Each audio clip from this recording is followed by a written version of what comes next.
Hello, dear students. In this video, we are going to talk about the construction of stairs, and we are going to cover the components and properties of stairs.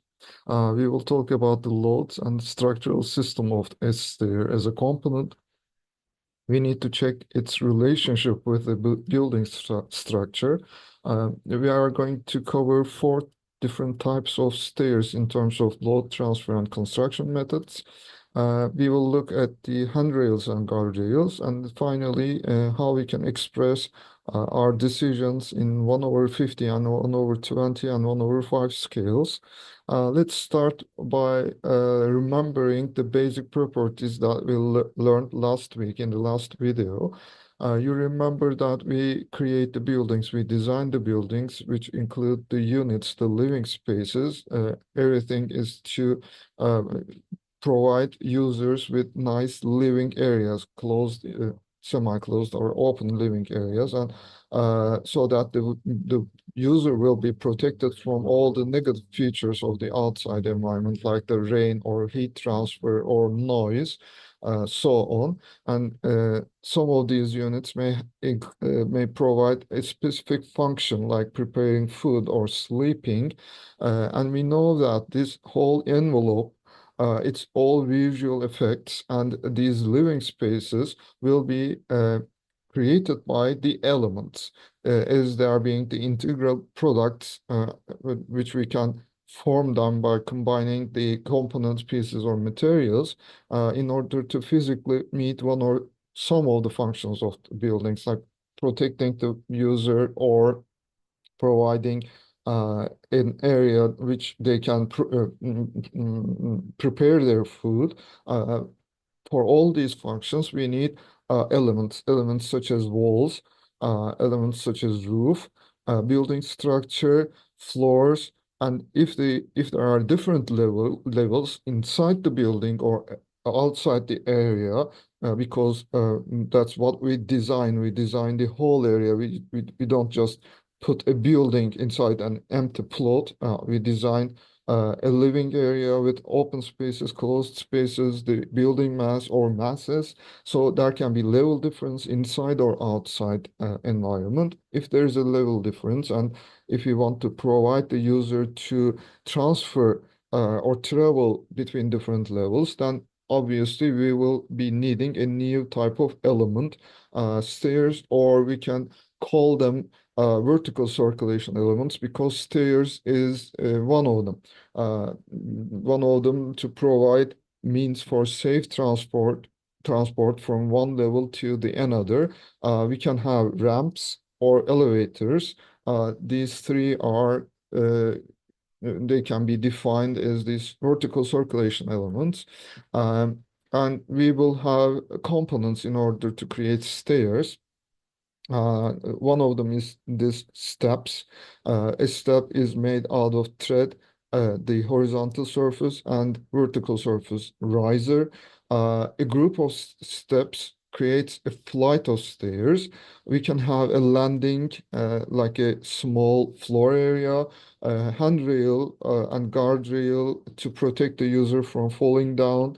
And this is the one of the levels that the user starts to travel, and that's the other level that the user wants to be in. And the user starts to take the stairs towards the up direction. However, we need a gap on the other floor, on the upper floor, so that the user can reach that area. There needs to be a gap. No part of the stairs should be blocked with the upper side floor. And when we create that gap, we in fact create a three-dimensional volume, which we call a stairwell. And some portion of the stairwell is already occupied with the stairs itself, but there is still a gap, a fully empty volume, which we call a well hole. So these are the other things that we need to design, and they are related with the floors. And of course, once the user is on the upper floor, because of this well hole, we don't want them to fall down. So we can again design handrail and or guardrail for the upper floor for this gallery space well hall. Uh, we want to provide means for safe transport from one level to the other level. The properties of the components, these steps, the flight, handrail, uh, guardrail, riser, the thread, everything. Their properties such as form, colors. These are important in terms of the design of the space as well, not just the function of the uh, stairs, not to just to provide a safe travel for the user, but also the design of the space, because these are some forms, three-dimensional forms that create some portion of the space. So we need to design them all together, integrated with the space. We need to make decisions not just for the function of the stairs, not just for the safe travel, but for also the aesthetic properties of the space and the uh, stair itself. So that's important for us. These are very nice examples, and I advise you to look for different nice examples using internet pages like Art Daily or Pinterest or some social media accounts that you can follow, and you can create a library for yourself. So whenever you need to design a space that includes stairs, you will have that visual library that you can look for. Now, since we cover this first topic, uh, now let's ask ourselves, what do we need to do for a stair not to collapse down under the loads? Because once we are on the stairs, we create the loads because of the gravity, and we need to think about the structure of the stairs as one of its components. Here, uh, we are on the stair. Our own weight creates the load. We may be carrying stuff that creates the load, and all these loads may cause the stairs to bend and deform under the load. So our stairs needs to be solid, strong enough so that it can stand on its own and it can meet and carry and transmit the loads safely. But the loads, they will be transferred to where? To the building structure, to the components of the building structure. So the design of the stairs needs to be integrated with the building structure itself, such as these loads. Some portion of these loads will be transferred to this beam here. Some portion will be transferred to this beam here. And if the beams, if the building structure components are not strong enough, then under the loads of the stair itself and additional loads of the user, they will be deformed, they will collapse down, and it's bad for the building structure, obviously. So we need to make sure that the stair itself is strong enough and it can transfer the loads to the building structure, like to these beams, so that those beams will transfer their loads to the columns. Same with the other beam in the lower part. Again, some portion of the loads of the stairs will be transferred to this beam, and then they will be transferred to the columns.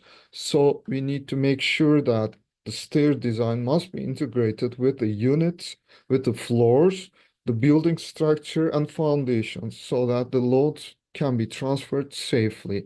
These are the things that we need to think about when we are designing the stairs. How can we create a stair that is strong enough, that doesn't collapse down, that can meet and carry and transmit the loads?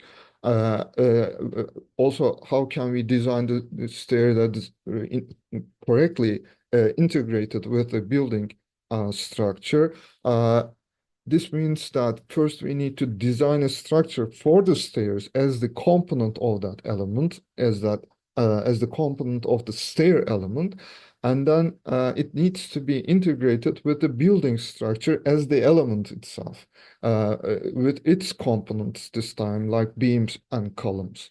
Uh, let's start with the structure of the stairs as the component of the stair element. You remember that we talked about during the first weeks of our course, we talked about there are two types of structural systems. The one that has its own structure in its form. It doesn't have any other separate system. The form itself is the structure. It can hold its form. It doesn't fall down. It doesn't collapse down, and there is no other separate system, like this glass here. And there are the other groups, which we call the frame structure or skeletal structural systems, that there is a separate system that holds the form in its position and keeps it away from falling down and breaking into pieces, but it's a separate system. So we can do the same for the stairs. Let's start with this one. That depends on my decisions about the materials and pieces here. If I get concrete and iron and convert them into reinforcement bars and use them both, I can create reinforced concrete stairs. Here, it's like this glass. There is no separate structural system. The stairs itself, as a three-dimensional object, will hold its form, will stand on its own, will not fall down. If I want, I can create stairs like that. Or I can choose the second option. I can first design a structural component for the stairs and then create the stairs on this structure by using, again, iron. I can convert that material into profiles, I-shaped or T-shaped profiles or any other shape profiles, or wood. I can use wood and I can convert them into these timber lumbers. And using these pieces, I can create a structural component for the stairs, like these beams, these inclined beams here. If I put two of these profiles, steel profiles or a timber lumber, here is an inclined beam, and I can do that for the upper part of the stairs. And if I create another set of beams and columns, uh, that will create the structure of the stairs and the landing. So that over this structure, I can uh, have my steps, and the weight of the steps and the weight of the users over the steps will be transferred to the structure of this stair as the component. And if it's integrated with the building structure, then the loads of this stair structure component will be transmitted to the building structure as the element. Uh, so now we can take a look at the building structure. How can we do that? Uh, that integration, what do we need to do for a stair to transmit the loads safely? That depends on how we create a relationship with the stairs and the building structure itself. So let's remember the building structure, it has mainly three components. The first one is the floor, body part of the floor structure. And then there are horizontal components, beams, and then there is vertical components, columns, if we are talking about a skeletal structure. So let's imagine we have this building with the ground floor, first floor, second floor, and the roof, a flat roof. And these are the floor surfaces. On the plan, it looks like that right now. And on the section, we have only floors. In order to create that form and in order to hold the floor surfaces at these levels, we need the building structure, the horizontal and vertical components, beams and columns. We know that the floors will be carried by the beams. So at the end of these floor surfaces, through the edges, there will be beams. Here on the section you can see, and each beam will transmit their loads to the columns. So on the corners here in this example, there will be columns. So on the plan, we are cutting through the columns, and the beams that are expressed as the dashed lines here. When we want to design a staircase, we know that we need a gap on the floor surface.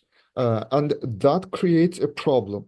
Without the gap, all the loads of the floor can be transmitted to the beams on these four sides, and the beams can transmit the loads to the columns on the corners. However, once we create the hole, the gap on the floor, the load transmission is now it's not completed. And additionally, we put the stairs here, and based on our material decisions, the stair itself has its own weight, as a dead weight.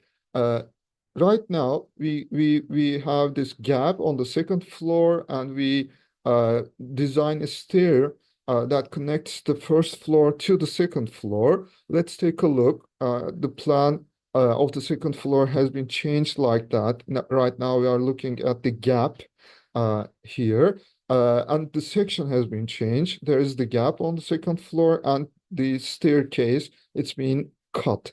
And as you can see, the weight of the stairs, it's been loaded to some portion of the weight of the stairs has been loaded to the second floor itself here, and some portion is loaded on the first floor area here and here. And in addition to the problem that we create by opening this gap here, we also added more loads over the floor area. So it's bad. It's bad for the structure. So we need to come up with a solution. Otherwise, with this additional weight of the stairs over the first floor and the second floor surface, there can be bending, excessive bending, even deformation of the floors. So one of the solutions can be creating more grid lines. That means with these grid lines, additional grid lines, we can have additional beams, horizontal components of the building structure, and additional columns, so that the weight of the stairs is not transmitted to the thin floor now. It's been transmitted to the new set of beams, and those beams will transfer their loads to the new set of columns. That's one way to solve this problem. Here, there are beams in each floor, so the loads of the stair, some portion is transmitted to the beams here in the upper surface, so that the beam can transmit their loads to the columns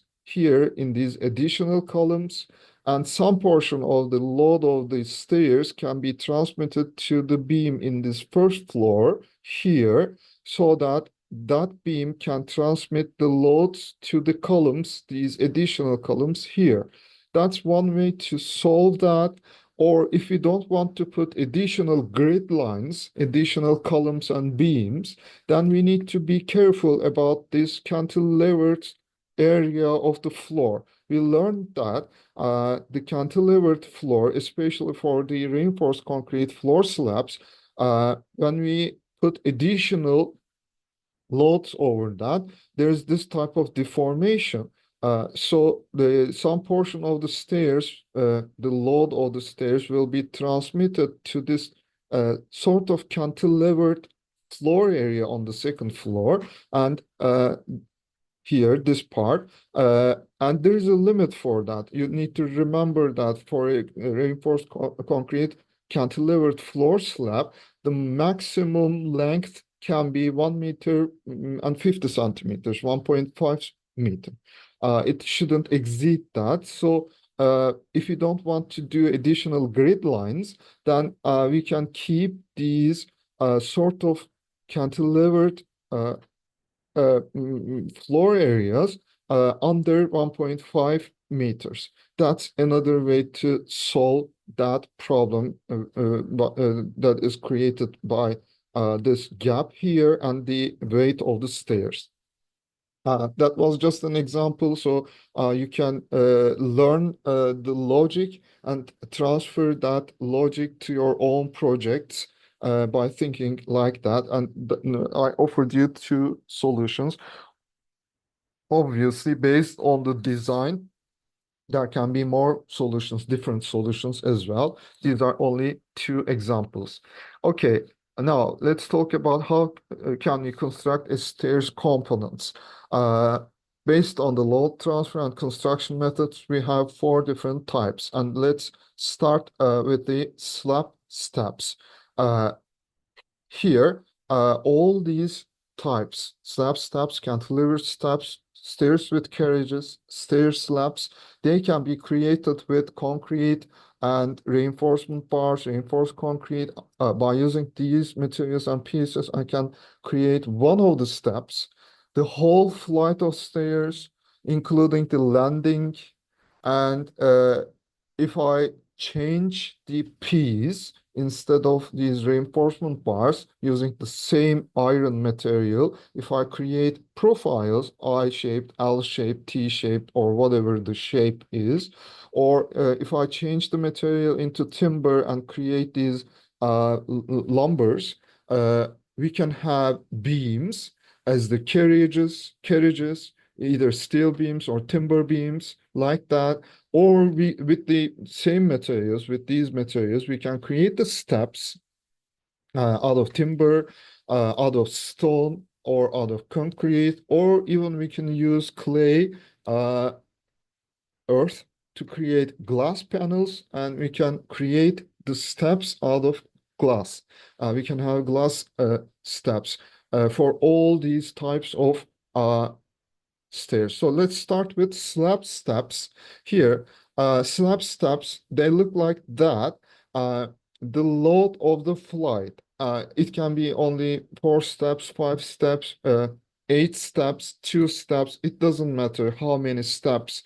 The whole flight can be directly, the loads over the flight can be directly transferred over a load-bearing surface. So first, we need to provide a load-bearing surface, and then over the surface, we can create that slab steps, which can transfer their loads, including their own weight and the weight of the users, directly to that load-bearing surface. So let's imagine this is a garden area, and that's the one level earth, and there is another level, and in between there is this retaining wall, and we need to provide stairs for the users to reach from this level to the upper level. So over this load-bearing earth surface, we can create these slab steps like that out of concrete, or we can use stones, or we can use bricks. When we lay them over each other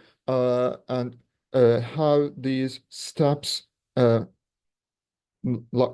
profiled like that, then all the loads of the user will be directly transferred to this load-bearing earth surface, to the earth itself, to the ground itself. That's why we call them load transferring steps. The other name can be load transferring steps instead of slab steps. And in Turkish, we call them oturtma merdiven. Uh, here's are some examples. We can shape large stones, large rocks into these rectangular prism shapes, and we can put them here directly on the ground. And over the first step, we can provide a second step so that we will have a load-bearing, load transferring steps or slab steps. Or we can have bricks lay like that over an inclined surface of the earth, so that again we will have slab steps. You remember this portion that this part that we covered during the foundations. Once we do the construction of the foundations, we put all the earth back, and then we compress the upper part of the earth with something heavy, either with a machine or handheld device. And then we put gravel for 15 centimeters, and over the gravel we pour concrete without the reinforcement bars for 10 centimeters, so that the concrete will be integrated with the uh, ground. And that's what we call slab on grade, or in Turkish toprağa oturan döşeme. That's the same thing here. The only difference is the slab on grade, toprağa oturan döşeme, is totally horizontal, and it will create the ground floor area for the buildings without the basement. We can do the same for our slab steps. Here you can see, instead of a retaining wall, we can have an inclined earth surface, and this inclined surface can be compressed with that heavy machine, so that it can keep its slope without sliding down. And over the sloped surface of compressed earth, we can place gravel for 15 centimeters, and over the gravel, we can pour concrete uh, in order to take the shape of these steps like that. As you can see in the section, that's the compressed earth, the line for the compressed earth. This is the earth itself, the ground itself. And over the earth, we have a gravel for 15 centimeters. So we just lay gravel over this sloped surface, and over the gravel we pour concrete, either with or without the reinforcement bars. Obviously, in this example, we don't need reinforcement bars. We can just have concrete, but the upper side of the concrete, it's not horizontal like we did on the foundations, but it has these profiles of these steps, so that we will have these steps. So this is the concrete part. Again, the load of the user will be directly transferred to the ground itself. In order to create these steps, we can have forms out of timber or plastic or steel like that. And once we put concrete, and once the concrete sets, then we can take the forms out, take the molds out, and the rest will be the steps. Uh, but we don't need to do that in the outdoor environment over the ground surface itself. We can do it in an indoor environment over the floor surface, one of the floor surfaces, and it can be a floor like this, like a reinforced concrete floor slab, and we can still create slab steps or load transferring steps over this floor area. But we need to make sure that the weight of these stairs, uh, their own dead weight, and the weight of the user, it will be transferred to the floor, and the floor will transfer its loads to the beams here. But if it's a thin floor, then there is this risk of bending, and with the excessive bending, deformation, it can collapse down. So we need to make sure that uh, the loads of the stairs and the users can be transferred not to the thin middle part of the floor, but maybe over a load-bearing beam. We can design our stairs over the beam, not over the middle part of the thin floor. Uh, it can be same with the slab on grade. Here, that's the section of the ground floor without the basement, the building without the basement. So this is the compressed earth, and we have gravel, and we have slab on grade, concrete. We can put these stairs here. Yes, they are over the ground itself, and the ground has its bearing capacity, but still, mm, instead of applying these loads of stairs over the thin slab on grade gravel and the ground itself, we can change our design so that all the loads can be transferred to the reinforced concrete uh, grade beam. It will be better. Uh, Even with the high load-bearing capacity, with the excessive load of the stairs, there's this still collapsing down or settling. However, if we design stairs over the reinforced concrete grade beam, then it will be better for the load transfer. So these are the slab steps with the principles, important principles. Let's take a look at the cantilevered steps.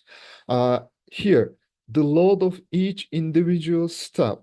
So we have different individual separate steps now, and the load of these separate individual steps can be directly transferred through one side, so they are connected to a surface on the one side, but the other side, there is no connection. It's just empty. That's why we call it a cantilevered step through one side over a load-bearing surface. So the connection must be to a load-bearing surface. That's why we call it a cantilevered step. Once I'm on the step, uh, and as you can see, these are separate steps. So I'm on the step, all my weight is on the step. So the step needs to transfer the load to that load-bearing surface. As I, that's why we call it cantilevered steps or console merdiven. As I go down or up, now I'm on a different step, an individual separate step.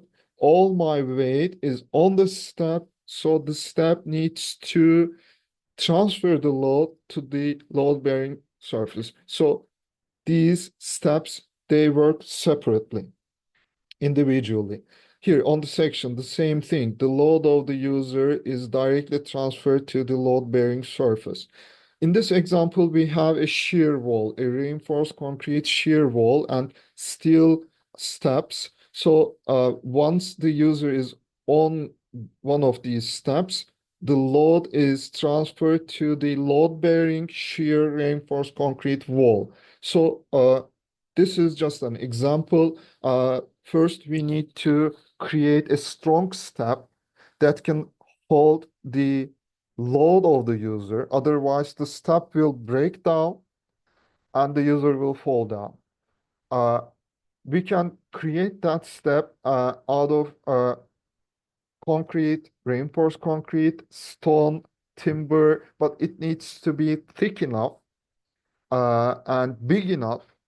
The sizes are important so that it can carry the load of the user without breaking down. And we can use additional pieces in order to connect these steps to the load-bearing surface, like uh, steel pieces like that here. A similar example we can see here. These are steel sheets, but they are very thick, so that they won't bend under the load of the user.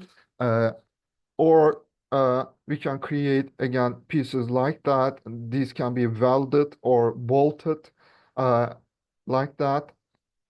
Here is another example. We have a load-bearing masonry stone wall, and we have big stone steps that comes out of directly from the load-bearing wall. So we know that when the user is on one of these steps, its load is transferred through this individual step to the load-bearing masonry wall in this example. Or we can have a beam so that the load of the user can be transferred to the beam. And as you can see, this is an inclined beam. So all the structural components that we learned previously, the C profiles made out of steel, box profiles, again, made out of steel, steel sheets, or L-shaped profiles, or timber components can be used as a beam, inclined beam for this cantilevered steps. So that once the user is on one of these steps, all the loads can be transferred to the beam here. This is a nice example, a cantilevered step, one inclined steel beam. because of the angle of the photo, we don't understand the shape of the profile. It can be a box profile or an L-shaped profile or a C-shaped profile. It doesn't matter. Once the user is on one of these steps, the loads will be transferred to this beam. So we need to integrate that beam to the structural system of the building because all this load of the steps and all the loads of the user will be transferred to that beam, but the beam needs to transfer its loads to the building structure. So there needs to be structural components of the building structure, the element building structure. There needs to be either beams or columns or shear walls or something like that.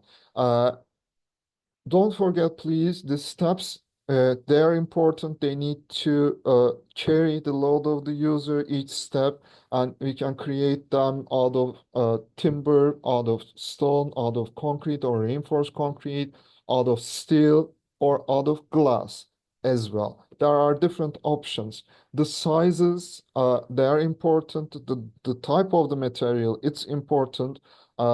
We know that each stone, it doesn't have the same quality or same type of properties.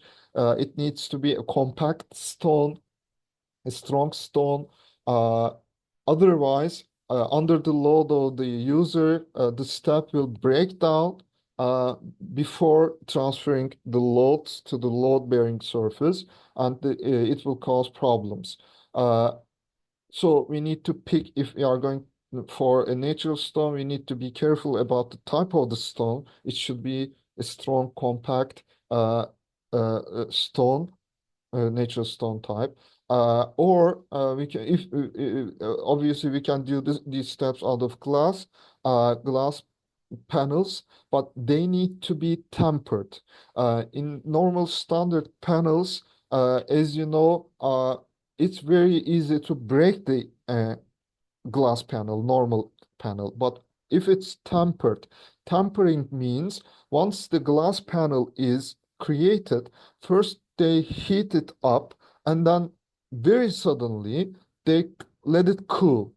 And this sudden change of temperature creates a very strong glass panel that is very hard to break. All the automobile windows, they are made out of tempered glass. The tempered word comes from that, the sudden change of temperature. It's very hard to break. In normal glass panels, without the this temperature process, it can be easily break down. And once it's broken, we have these very sharp edges, very it can cut through the user, it can cause harm, injuries. However, if the glass is tempered, first it's very hard to break, but once it's broken, it can be broken, by the way, but once it's broken, it creates these very tiny round pieces, no sharp edges, but very tiny round pieces. So even if it's broken, it won't cut the skin surface of the user. And I'm sure you have seen that hammer before on the public transportation, uh, the city buses. In case of an emergency, it says use this hammer to break down. You see that it has a very sharp end.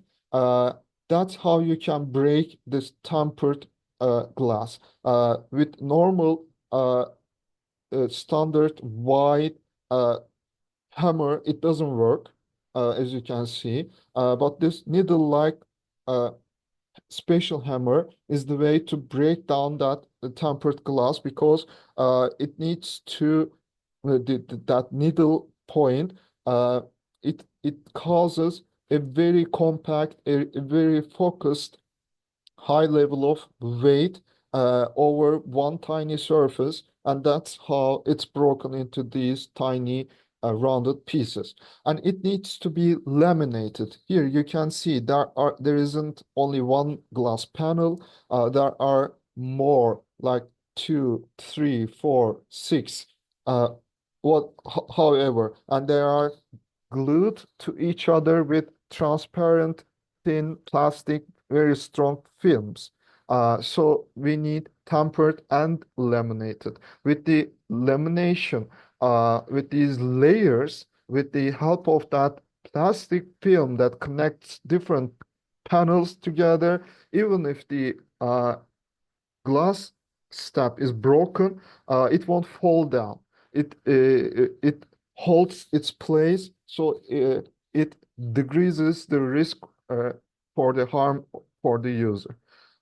If you want, we can use steel profiles. Again, we can have two T profiles. We can have an U-shaped or C-shaped profile, box profiles like that. We can keep it like this if we want to see a steel surface there like that. Or that's a nice example. Here we have a load-bearing reinforced concrete shear wall. So they bolted this steel sheet over the surface of the wall, and they either welded or they use bolts to connect these U-shaped steps one by one on this side of the steel sheet. So the loads will be transferred to the reinforced concrete shear wall here. Or if you want, we can cover these profiles with either stone panels, with timber panels, or ceramic panels, or whatever the material that we are looking for, like that. We can prepare these uh, panels, and we can dress these profiles like this. Here we have this empty timber box example, and it's been uh, placed from the side so that once the construction is completed, we will be only seeing timber surfaces. However, inside the timber box, empty box, we know that there is this steel profiles that do all the carrying job.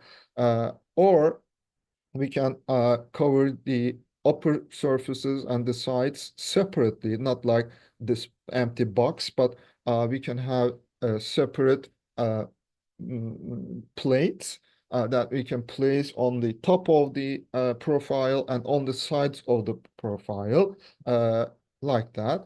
Uh, Here, it's a very nice example. We have a very thick steel plate that is strong enough to carry all the loads, and it's shaped like this. And inside that portion, we have a solid natural timber step. It's same with the spiral stairs. It doesn't matter. The same principle can be applied here. These are separate individual steps. The load of the user is directly transferred to the column this time, not an inclined beam, but a vertical column that creates the spiral staircase. So that again, the step needs to be strong enough, and the column needs to be good. We can use box profiles or pipe profiles, steel profiles, even timber glue laminated timber pieces to create that column. But you should be aware of that. The loads of the column needs to be transferred safely to the building structure. So there needs to be something strong under this column. Uh, Otherwise, if we place that stairs in the middle of a thin floor slab, then the whole weight of the stairs and the users will cause a problem, because the middle part of the floor slab cannot be able to hold that weight. It can collapse down, break into pieces. So that's important. Here is a nice example. A very compact stairs, cantilevered steps. There's this inclined column beam like thing in the middle, and steps. Uh, And here is another video. The the builder uses prefabricated pieces. Uh, these prefabricated pieces so that he is going to attach these pieces one by one on or on a load-bearing surface, obviously, and that's the column, the middle part of the column, and uh, each piece will be connected to the step. So he places them one by one with these type of screws. Uh, with each step, he is actually creating the middle column as well. Once it's all completed, he's going to arrange the angles of the steps, and he's checking for the horizontal the surface is perfectly horizontal or not. These are the bolts that is using an L-shaped bracket so that the last step will hold the weight of the user, uh, and it's connected directly to the floor itself. And each step has these additional parts. So using these rods, he's creating the guardrail so that the user will be protected while going up and down. And over this guardrail, again, he has this handrail. He's screwing the handrail piece by piece, and this excessive part is cut and sealed with a round edge so that the user won't hurt themselves while using the stairs. And that's the last part. Here we are at the upper floor now. So he needs to create that handrail next to the side of the upper floor. Otherwise, the user may fall down from the upper floor through the gap there. So it needs to be taken care of. So that's how he created a cantilevered spiral staircase. A very nice example. Okay, let's move on to the stairs with carriages now. Carriage means, as you can see here, inclined beams, but they are not cantilevered now.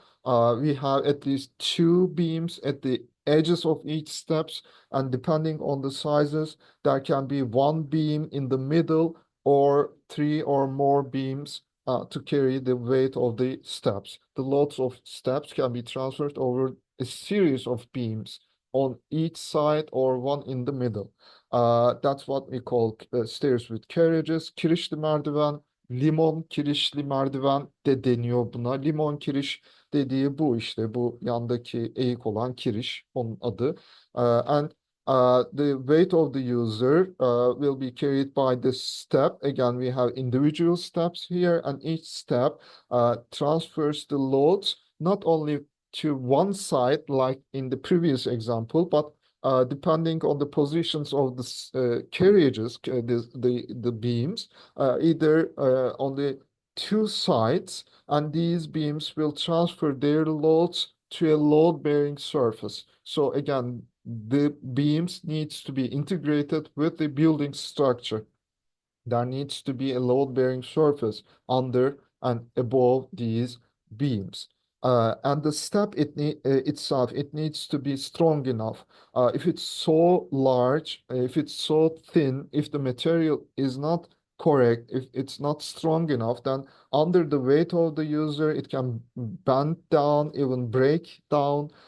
So either we need to change or arrange the length of the step or the thickness of the step, or if two carriages at each end is not enough, we can have one additional carriage in the middle, the beam in the middle. We have three, four, or more beams. Or if it's enough, then we can have one in the middle. Here in this example, there is just only one inclined steel beam with these uh, additional welded pieces, and over each piece we can place a timber step that is thick enough to hold the weight of the user. But again, don't forget the loads of the beam needs to be transferred to the building structure. So there needs to be a beam here,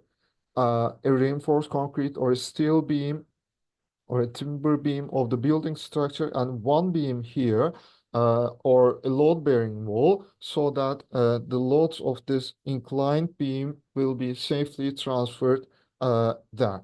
Uh, you remember this example. We have these inclined beams, so we create that beam for the landing and uh, little columns so that the loads of the beam, some portion will be transferred to the surface, some portion will be transferred to the beam, and these uh, inclined beams, their loads will be transferred to this beam, and that beam needs to transfer its loads to the columns and to the structural system of the building.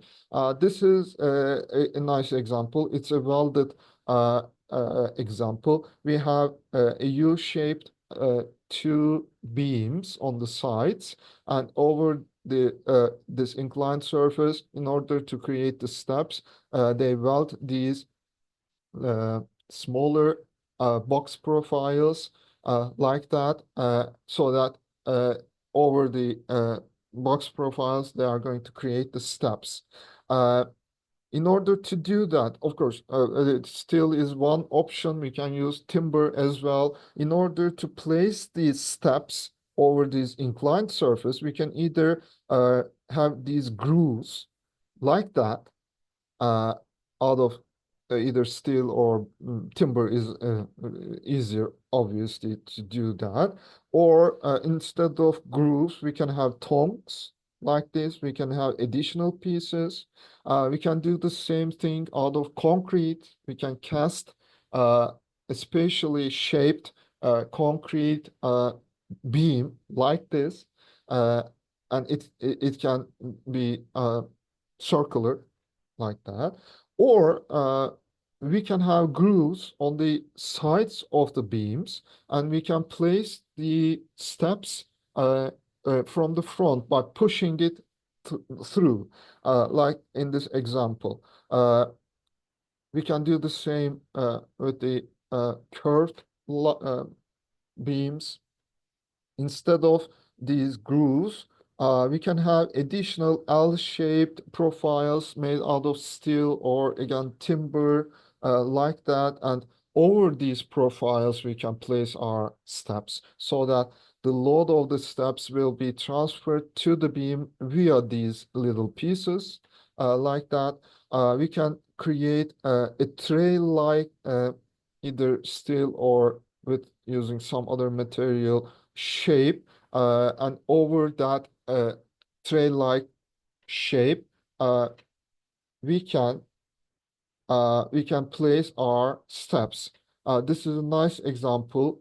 As you can see, with L-shaped profiles, three L-shaped profiles are welded from the corners. So some sort of open tray has been created, and over this L-shaped profiles, a very thick timber step is being placed, and these L-shaped profiles are welded to the sides of these inclined steel beams. They are welded.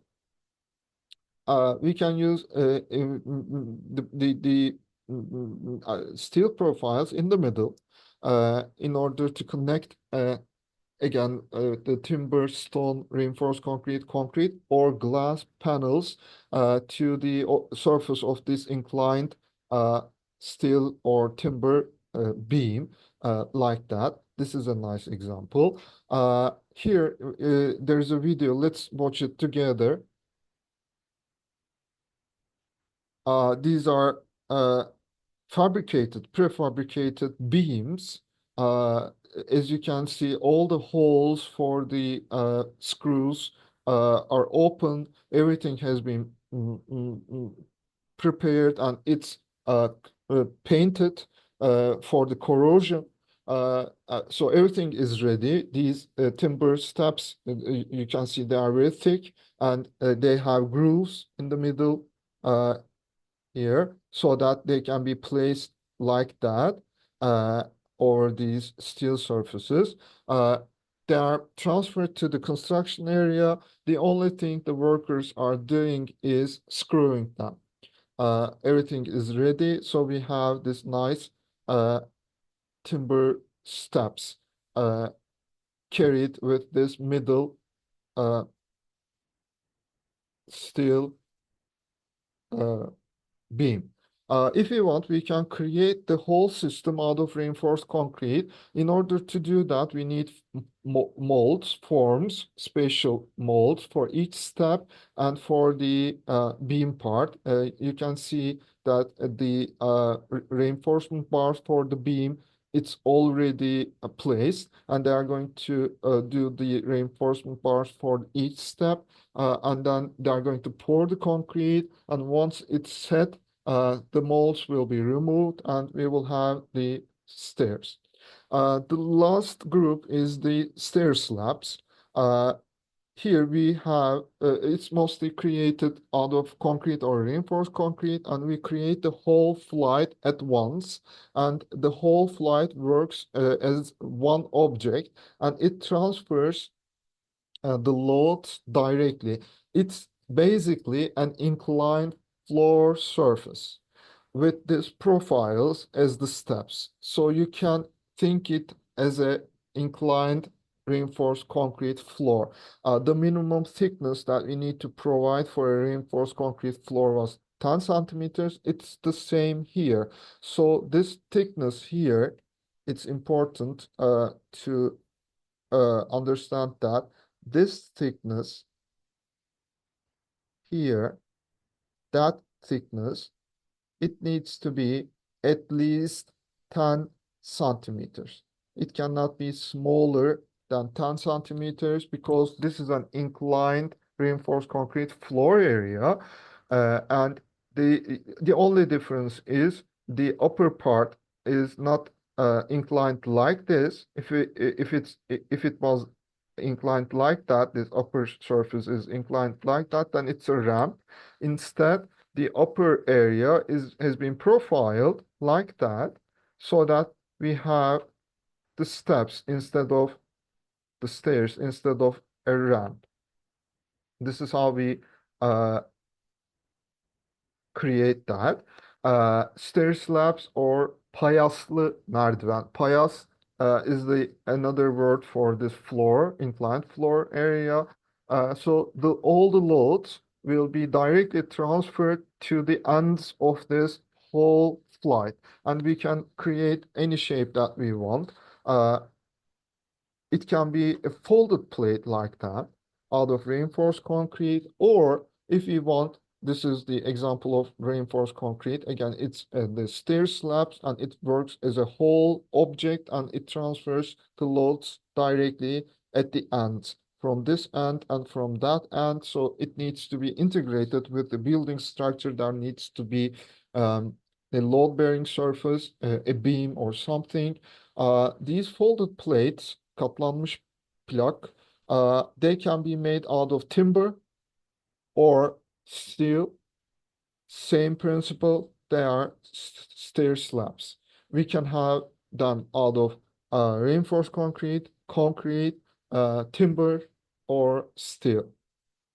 And as you can see here, they work as one object, and the whole loads are transferred to these ends, to the upper end, to the lower end. So there needs to be beams or shear walls or a load-bearing something that belongs to the building structure. Otherwise, the whole stairs will fall down. It will collapse down. And as you can see, it doesn't need anything else. It can stand on its own. The whole flight of stairs, even if it's a straight run stair, an L-shaped stair, a U-shaped stair in this example, as you can see, stair with three flights, it doesn't matter what the form is. The whole stair can stand on its own. You don't need any additional supports. The only thing that is important is to provide integration with the building structure at this end and at this end, because these end points are the uh, connection points that the loads of the stairs will be transferred to the building structure. Here in this example, we definitely see that there is a reinforced concrete beam with reinforced concrete columns. So the loads of the stair, some portion will be transferred to this reinforced concrete beam, and that beam will transfer the loads to the columns, and some portion of these stairs, because it's a very heavy staircase, as you can easily understand, made out of reinforced concrete, some portion will be transferred to the beam underneath of this one. We don't see it because it's blocked with the floor slab itself, but we can make sure that since there is a beam and column system, there needs to be a beam and the columns will go downwards like that. So some portion of the loads are going to be transferred to the beam here.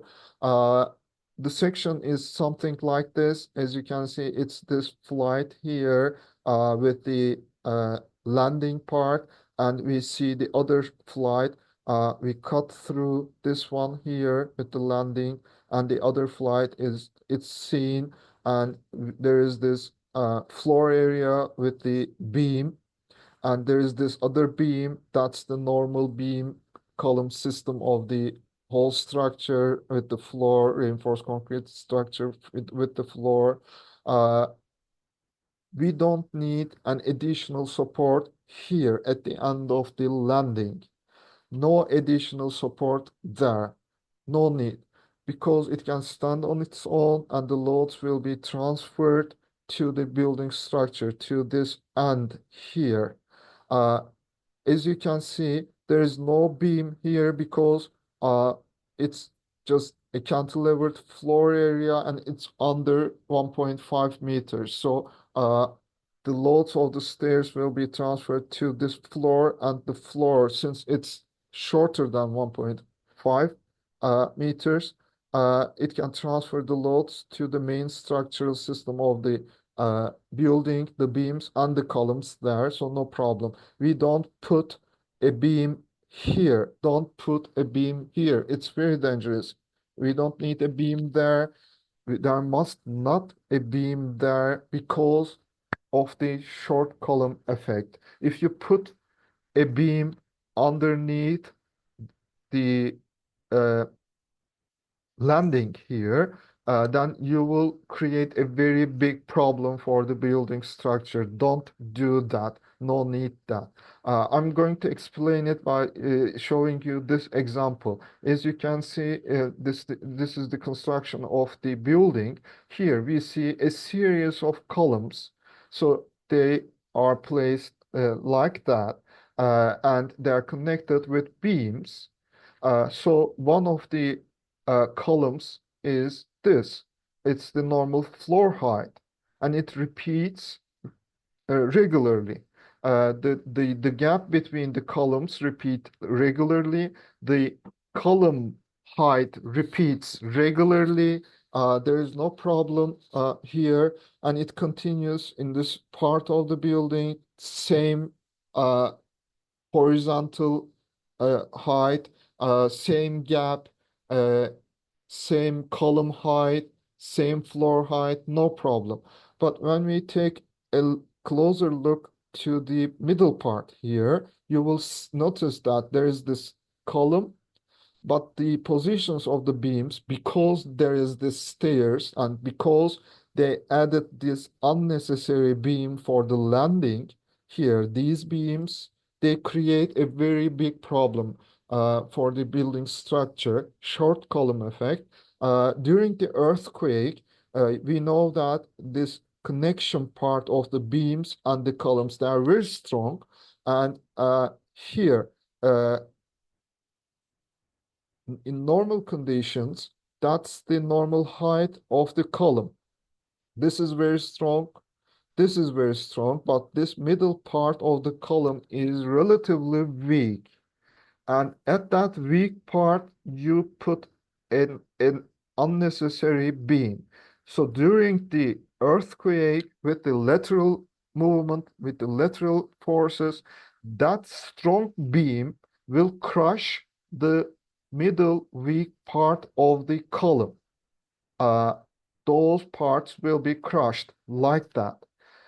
We learned shear deformation. That's how it's created.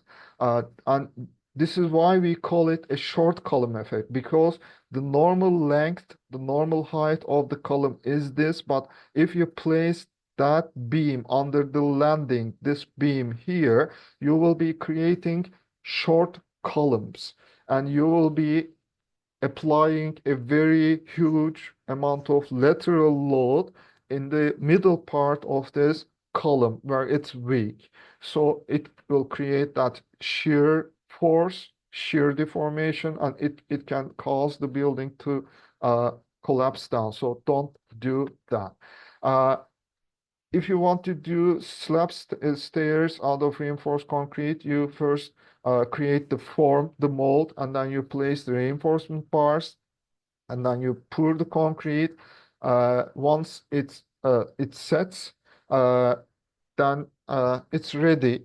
You just take out the forms, and you have your beam. Here, as you can see, no need for an additional column here. It can stand on its own.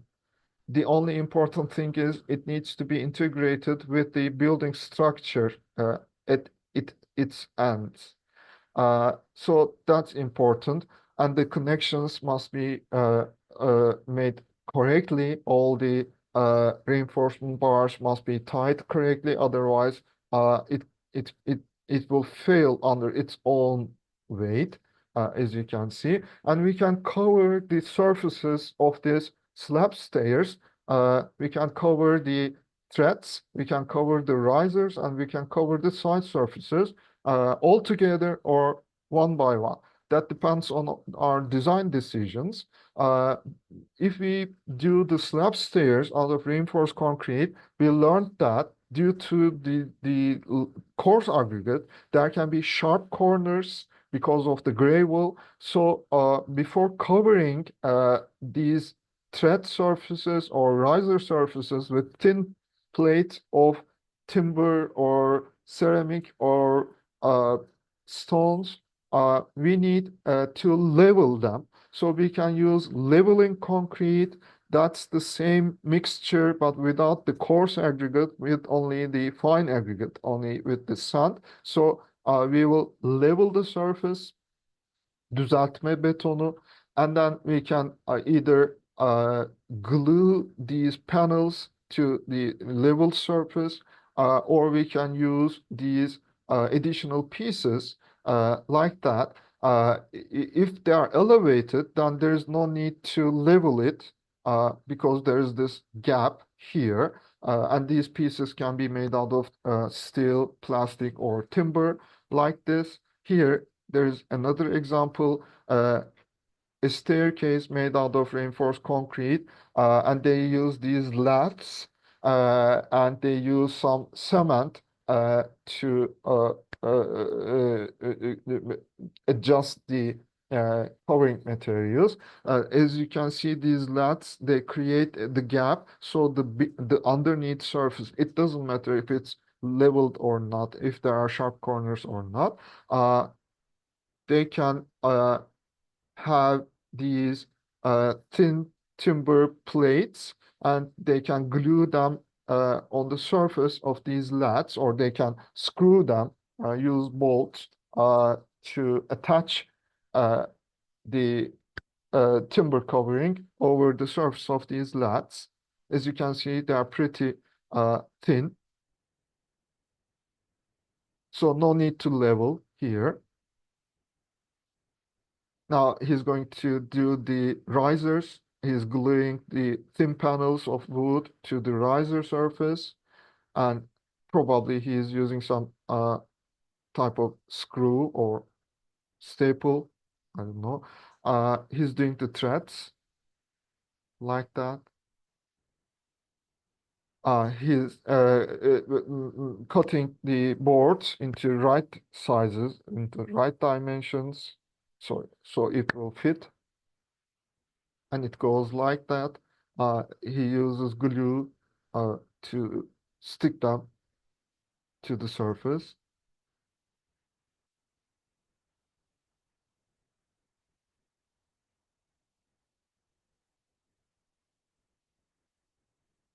and it goes like this. Uh, The choice for the covering material, that's very important, not only in terms of aesthetical design properties, but also for the functional properties. Wrong choices can cause big problems. The users may fall down, so it needs to be carefully uh, chosen. And we need to keep in mind that through years, they will be abrasion.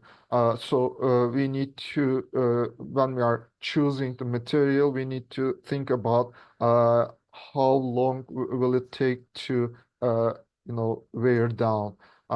There is a nice comparison in between two types of steps built in 1829 and 2005.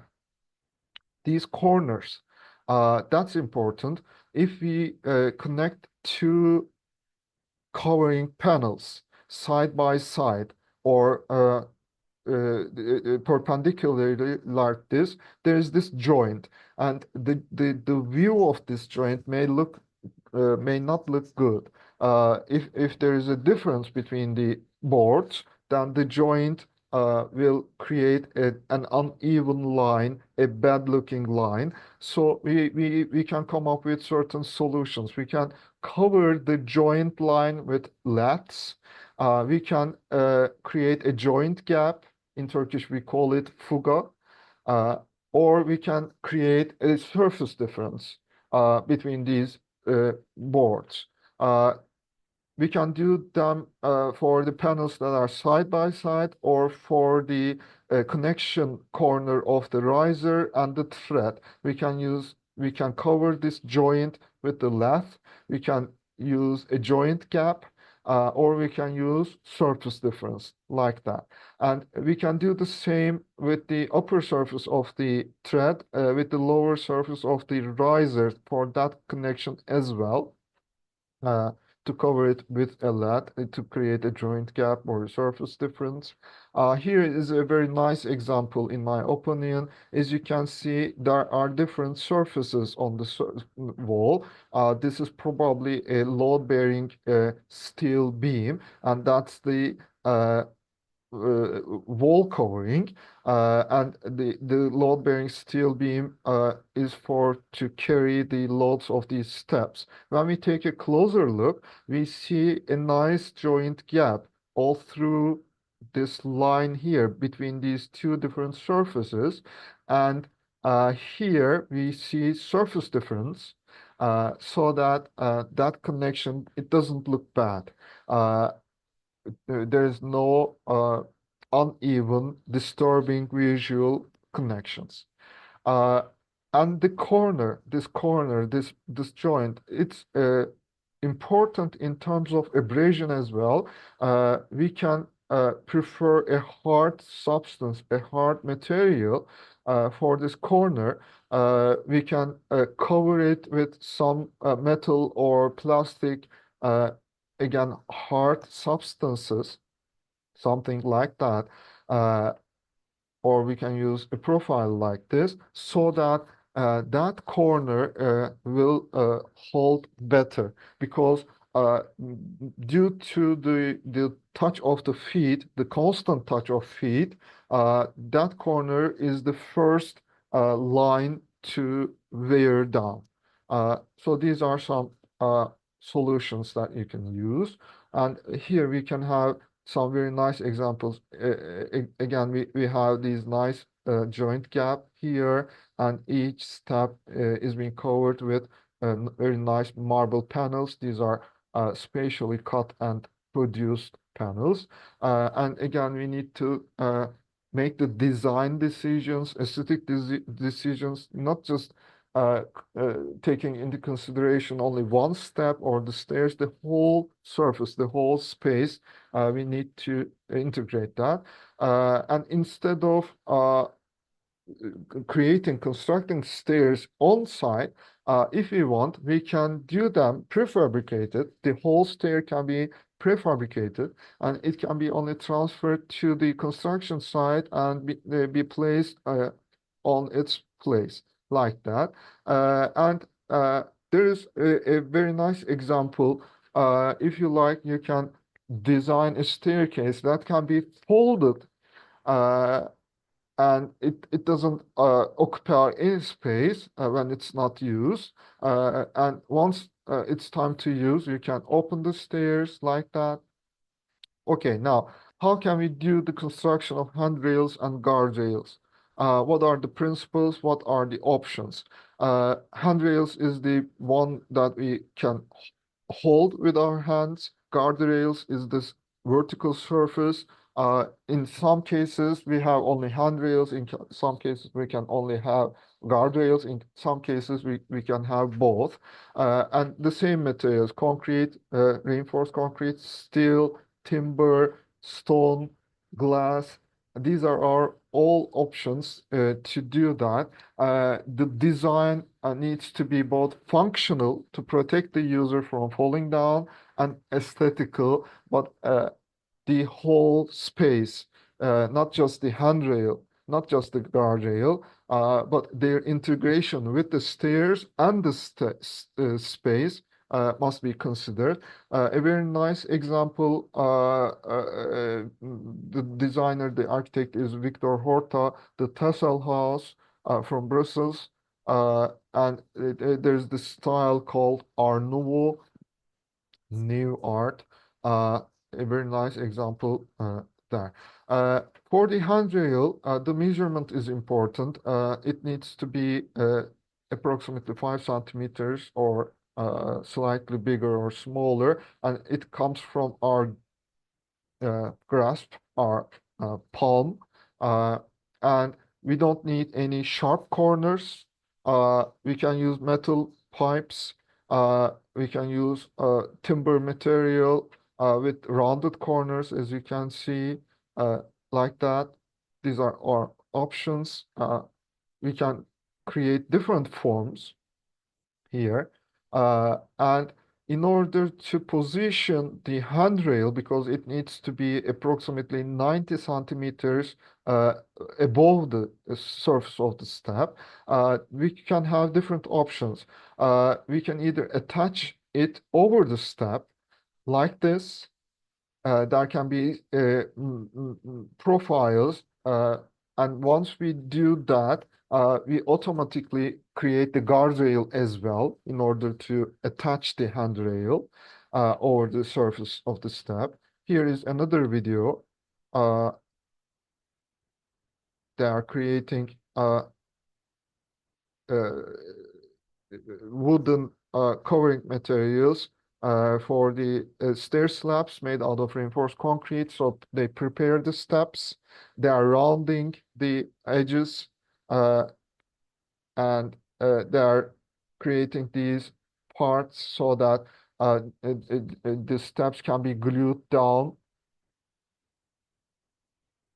uh, over the surface of the reinforced concrete steps. They are preparing each piece one by one on the factory. That will be the landing surface, landing covering.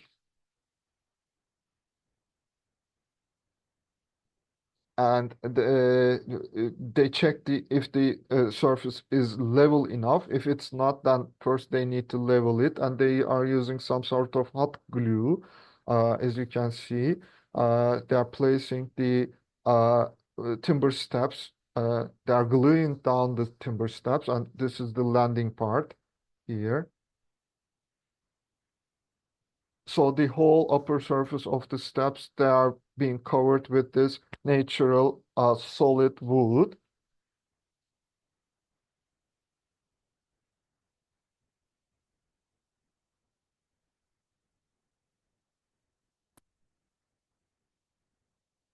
Once the steps are covered, now they are opening holes for the handrail and the guardrail.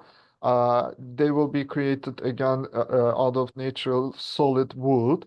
There will be balustrades for the guardrail. So they are using screws to place them one by one. And over the balustrades, there will be this timber handrail. These are solid natural timber pieces. Uh, a very fine craftsmanship that we see here, because it's very hard to create that uh, circular uh, amorphous form out of that timber material. Uh, Here, very nice example.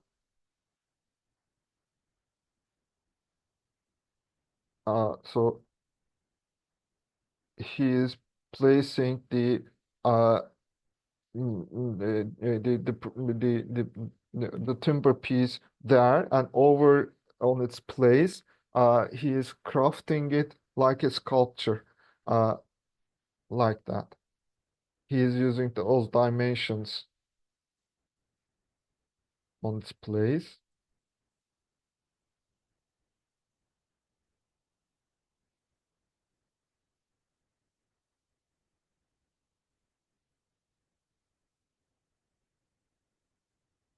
The style is very classical. It's something else to discuss. But um, the skills of the worker, it's very good. Okay, that was an example. And this is one of the bad examples. I don't know if you can notice it immediately, but in order to place these guardrails, they use marble for the covering of the steps. Because of the wrong decision, this vertical balustrade or vertical line, the vertical pipe can be placed in the middle or at the side, but they decided to place it very close to the riser so that they need to carve the marble out so that it will fit. So it's a very bad decision. First, they create a problem, then they try to solve it, and the visual is very bad, obviously. We don't need to do that. Here are some very nice modern examples this time. Very good examples. So instead of attaching your handrail with these vertical profiles over the step, you can do the attachment to the side of your stairs. Again, you can use joint gaps or surface differences, or you can cover the line of joint with some sort of covering material. That example is a nice example. They use a steel box profile, and they use these steel sheets to attach weld the handrail to the side of the steel beam, and the handrail is made out of timber. The inside part, there is a embedded steel uh, sheet. It's been screwed here, and the this guardrail is being welded to that steel sheet. A very nice example. Another example, this time an L-shaped piece, is used to here. It's welded to the side of the beam, and it's screwed to this side of this handrail, and the handrail on the upper part, on the upper surface, it's wider, and they have lighting uh, fixed underneath the handrail so that it provides light for the lower floor. If we have a wall surface, we can attach our handrail directly to the side of the wall, or we can use the upper surface to hang our handrail like that. These are some very nice examples. Uh, Instead of using a handrail and guardrail, we can cover the whole surface with strings or wires or some other solutions. These are again some very nice aesthetic looking modern examples. We can create a wall there out of concrete, reinforced concrete. We can use different wall making materials. Uh, that's a very nice example of raw concrete. Or we can use panels, wood panels, stone panels, glass panels.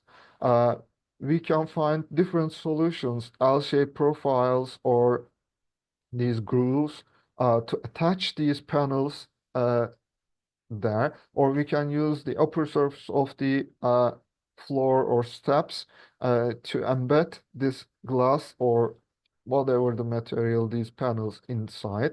We can bolt them.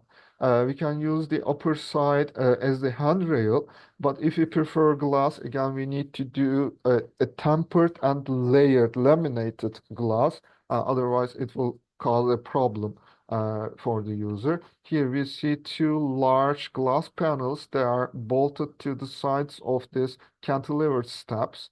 And the upper side, there is this metallic handrail part, or we can attach a handrail with bolts to this glass uh, guardrail, if you like. Here is another video how they do this construction. Let's watch it together. Glass railing. So they have this tempered glass.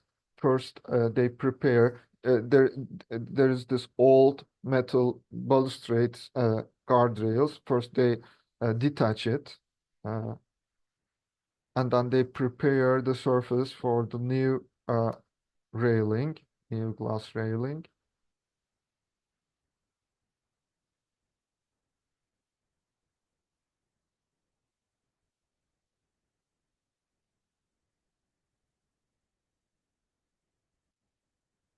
They are using metal profiles to hold the glass panels in its position. Otherwise, those panels cannot stand on its own, on their own. So first, they are placing these metal U-shaped profiles on the upper surface of the upper floor with these bolts like that.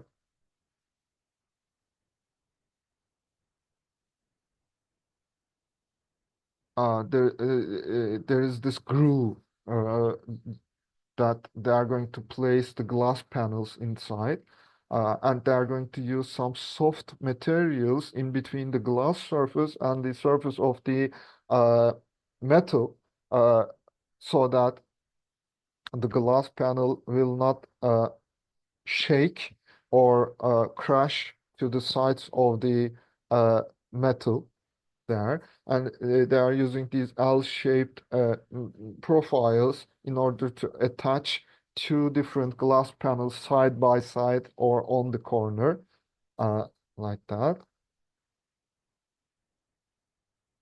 They are doing the adjustment, so the glass panels are perfectly in position. Now they are using these covering parts like the lath in order to seal that not very nice view, so that that view will be beneath that covering piece. You can use that soft plastic materials to hold the glass in position and keep it away from crashing or making noise or breaking. So everything is covered, sealed, hidden, and it's all finished.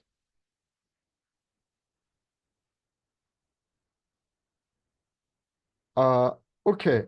When we are doing our stairs, especially L-shaped stairs, we need to be careful about this corner here, the first three steps and the fourth step. The third and the fourth step, if they coincide like that, if they are at the same point, then there is a weird part in the handrail.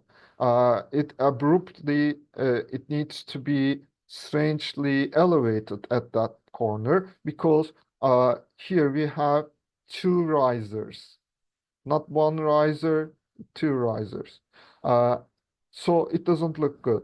So instead of doing it at this corner, we should have a little bit bigger landing so that we will have one by one risers, not two risers at one point, so that our handrail we will not do that abrupt, strange leveling or heightening.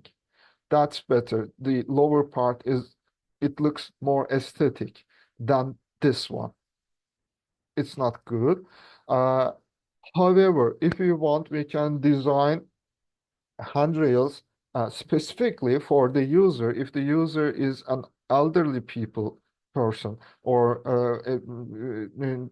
having hard time walking, climbing up the stairs, we can specially design handrails so that they can have some place to sit and catch their breath, or we can create a handrail so that the elderly person, the a pregnant person can have a better grasp uh, uh, on that. Or if the user is carrying heavy stuff, they can put their boxes, the heavy stuff, there for a while to rest. These are some options. The same principle will be applied for the U-shaped stairs. If you have this landing like that here, if you don't put a riser here, then you will have a nice looking handrail. If they coincide here, if you put a riser in this direction, then it needs to again abruptly rise like that. So handrails and guardrails, they are completed. Now let's take a look at how we can express our design decisions so that the builders do the construction. We need to remember this part here. Design means making decisions so that at the end and we can have a functional and aesthetical building, and we make a series of decisions, lots of decisions, like the form of the building, the location, its direction, its positions, the masses, how they are be created, and what will be the colors and the transparency and everything. And it can be a better way to make these decisions in an order so that we can have something to step on, a base. We have these three C's: context, the surrounding environment of this design area. There can be natural environment factors, built environment items, or social environment uh, properties. So during the analyze part, we can search for them.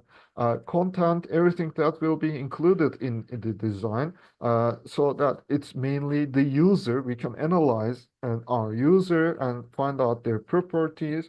Concept is the underlying idea that can guide us through our decision making. So during the analyze, this is what we are doing. Context and content, we are looking into detail. We are discovering their properties and trying to find connections so that we can have causes and effects, or causes and results. And some connections, some relationships are become important for us. And based on these relationships, we make the decisions.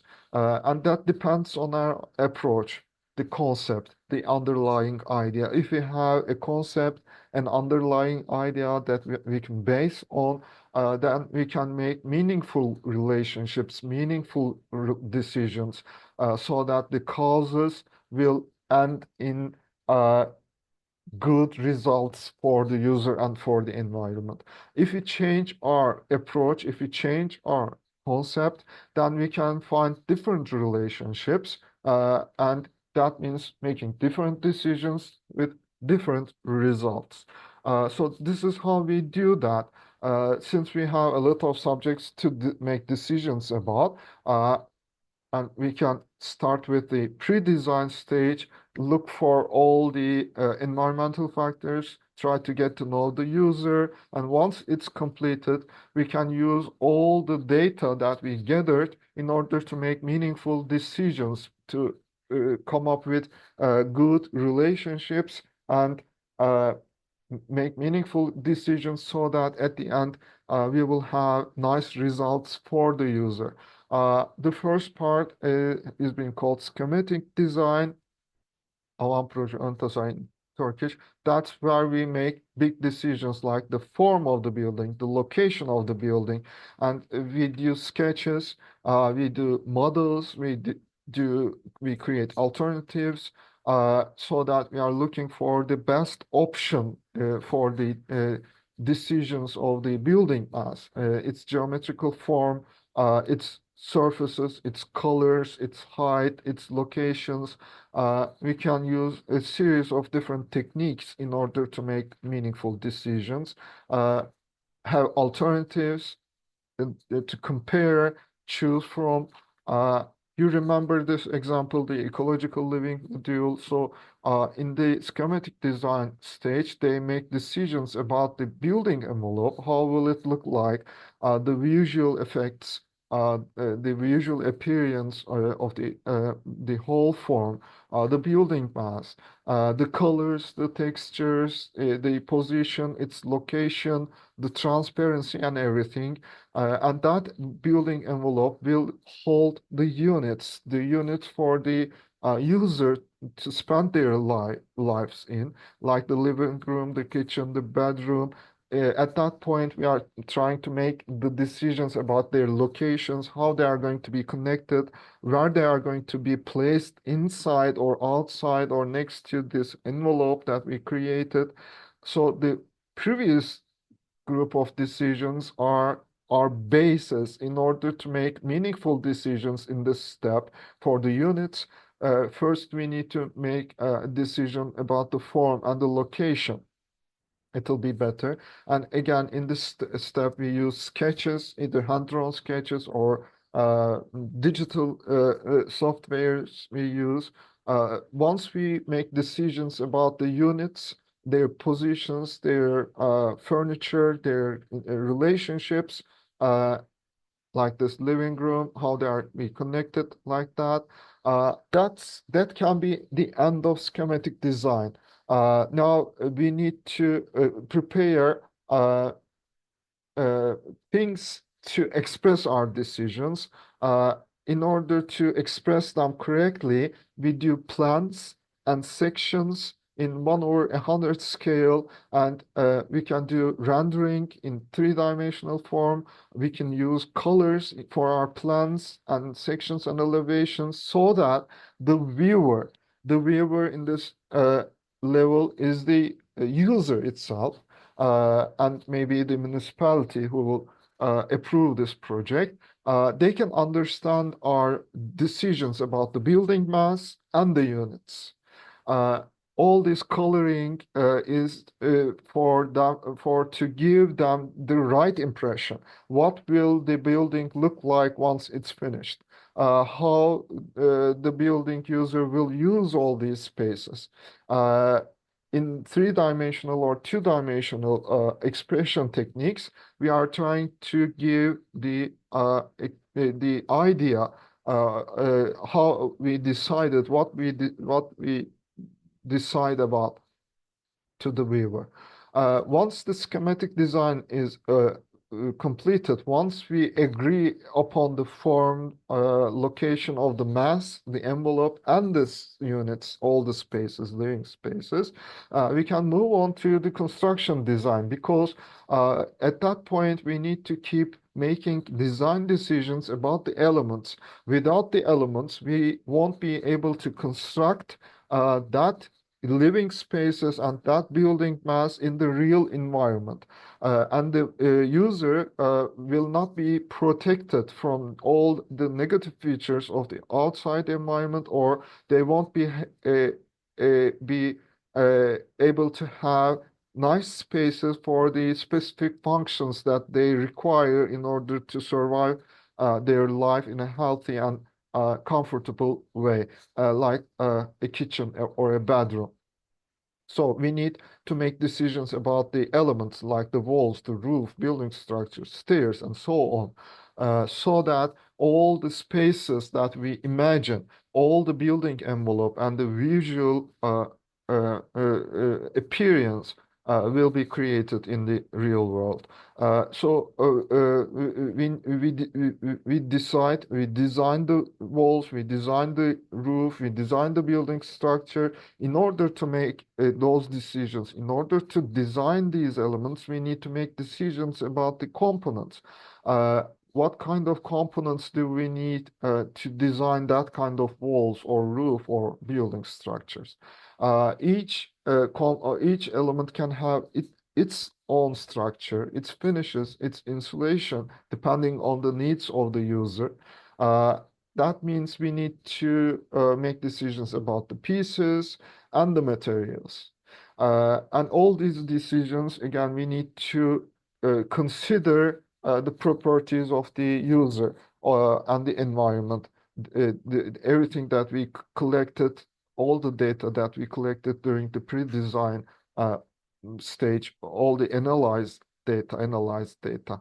And at the end of the construction design, again, we need to make expressions, this time in 1/50 scale, but the viewer is different now. It's not the user, it's the engineers and the builders that are going to do the construction in the real world. So we need to make drawings or in two-dimensional or three-dimensional form so that they can understand what kind of materials they are going to get, what kind of sizes they are going to provide, and how they are going to attach them in the construction site or off the construction site. So as you can see, the style is very different. This was for the user, and it's for the expression of the building mass and the spaces. We used color to express our design decisions to the user in a better way.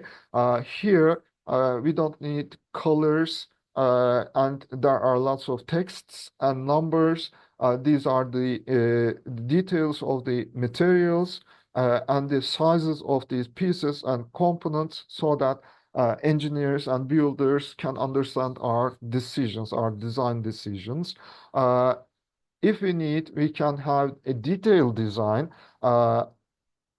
for specifically express our ideas to the builders, what kind of pieces and components that they are going to create and how they are going to attach them together like this in order to create all these elements and units. If we want, we can do them on three-dimensional environment. We can create animations or renders specifically to instruct them how to do the construction because the methods that they are going to use during the construction will determine the properties of all these spaces. So that's important for us. We need to learn how to do these decisions and how to express them, this time in 1/20, 1/5, or 1/2 scales during the detailed design. So that was a 1/50 scale or 1/20 scale expression, and this is 1/5 scale expression. So they are different. They are they are giving different information, more detailed information for the builders. So this is the whole process, and it's the whole building design or architectural design process. We are first making decisions about the building mass and then the units, and then we design the elements to create these units, and then we design components, pieces, and materials in order to create these elements, and we try to figure out the construction methods. Here is a chart that you can use whenever you need. It gives you the whole necessary information for you for the construction and detail design stages, how you can express that. So let's start with the plan. We can use plan, that's a horizontal section. We can use section, that's the vertical section. And we can use elevation. It's again a section that is outside of the building that looks towards the building. That's the elevation. Let's start with the plan and let's learn how we can do the expression in 1 over 50 scale, 1 over 20 scale, or 1 over 5 or 2 scale for the plan. And 1 over 50, 20, and 1 over 5 or 2 scale for the section and for the elevation. First, we are going to take a look at what's being cut with these cutting horizontal plane, with this cutting horizontal vertical plane, or vertical plane that cuts the outside of the building and looks towards the building. What will be the seen surfaces and what will be the unseen surfaces, how we are going to express them, and how we can use the expression as the drawing forms, what will be the dimensions, the levels, and what kind of information that we need to provide. Let's take them in detail. So this is the plan. We can cut horizontally the whole building in 1 over 50 or 1 over 20 scale, or we can cut a simple or a little part in 1 over 5 or 1 over 2 scale, like the side of the window. Each time there will be certain things that are being cut. If we are doing a 1 over 50 or 1 over 20 scale plan, then we may be cutting through the columns, the walls, the windows, the doors, the stairs can be cut, the elevator. If there are fixed furniture, then they will be horizontally cut. The rainwater system can be cut, and there can be certain things in the near environment like the sloped earth surface or a retaining wall or a garden wall or a tree that can be cut. So all the cut things needs to be drawn with thick lines. And when we look down, we generally look down for the plan.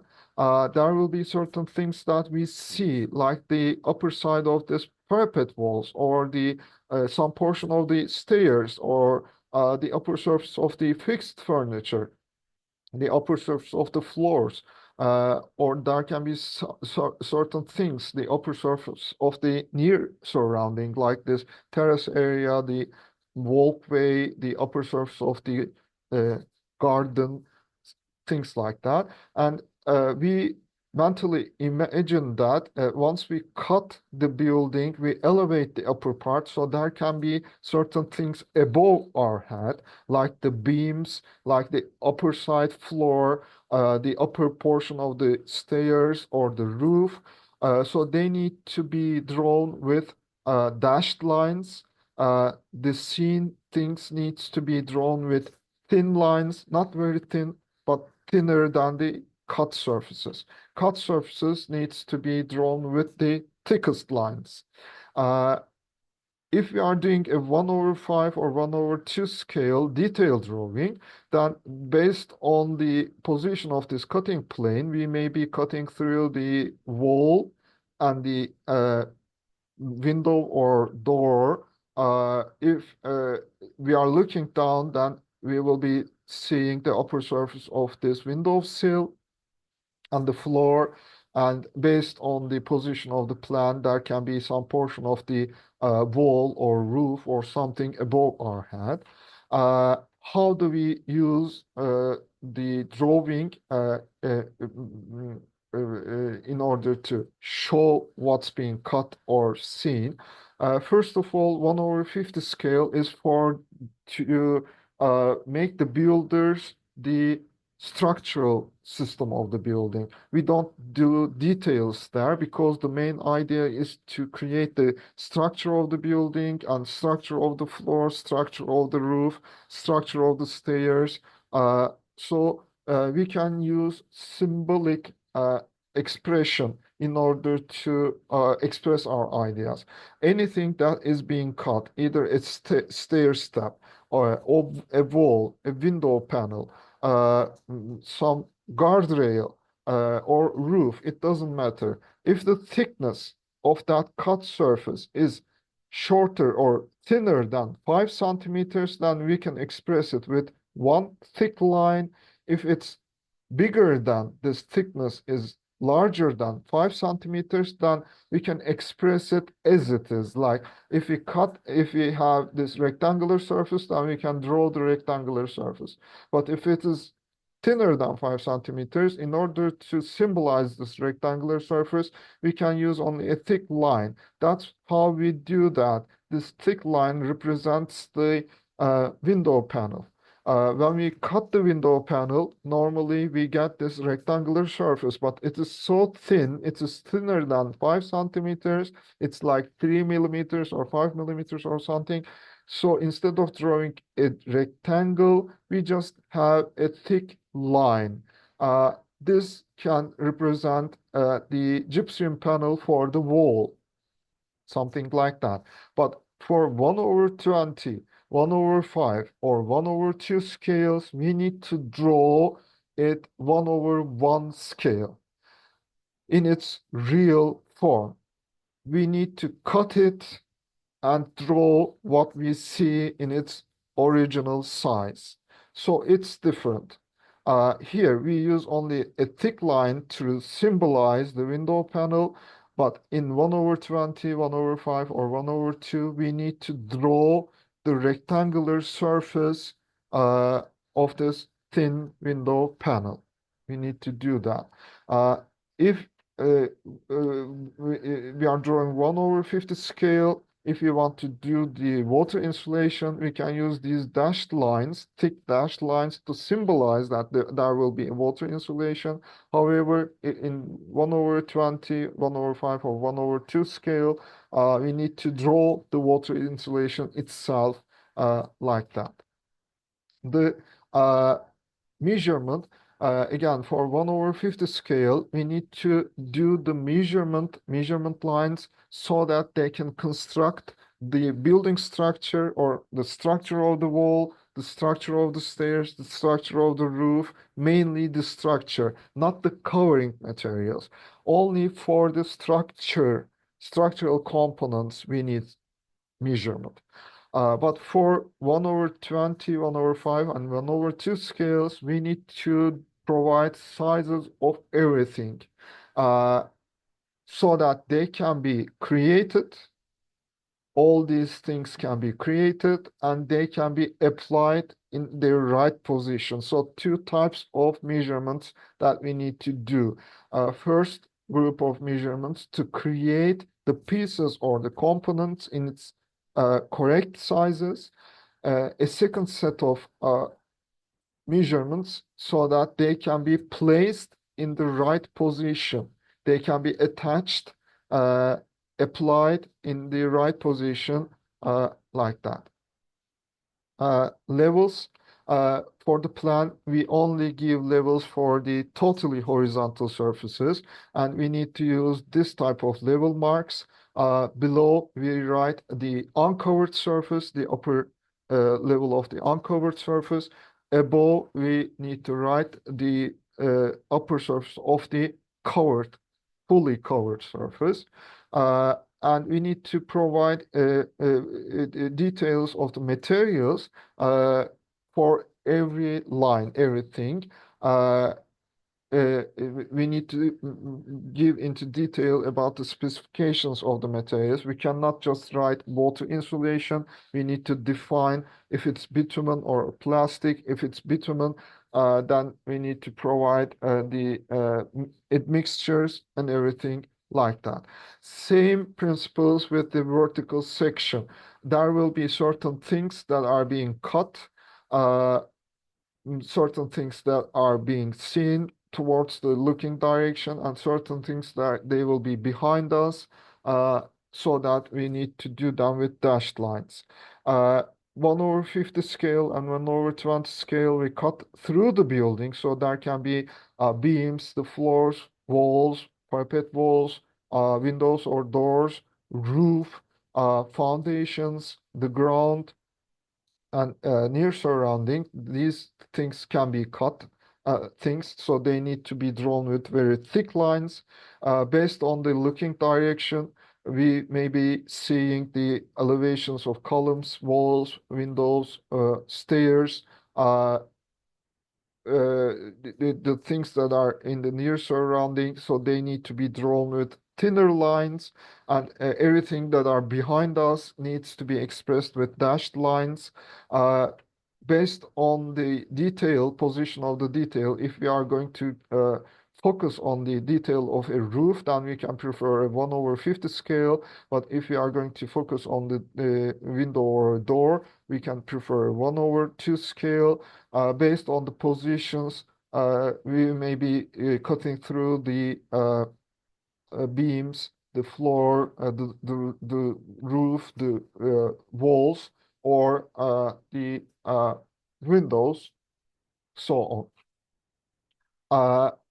In 1/50 scale, again, it's for the structural system, to construct the structural system of the building, the structure of the walls, floors, stairs. So we can use symbolic uh, lines. If something is being cut and the thickness is lesser than 5 centimeters, we can use one thick line to represent that cut surface. But if it's larger than 5 centimeters, then we can draw the rectangular shape or whatever the cut surface looks like. But in 1/20 and 1/5 or 1/2 scales, we need to draw everything in its original size.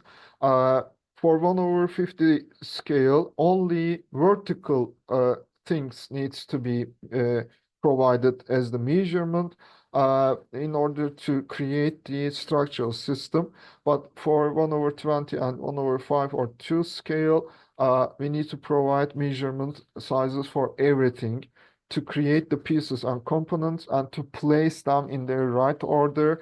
Again, it needs to be vertical for 1/20, but in detail, it can be both vertical and horizontal. It doesn't matter.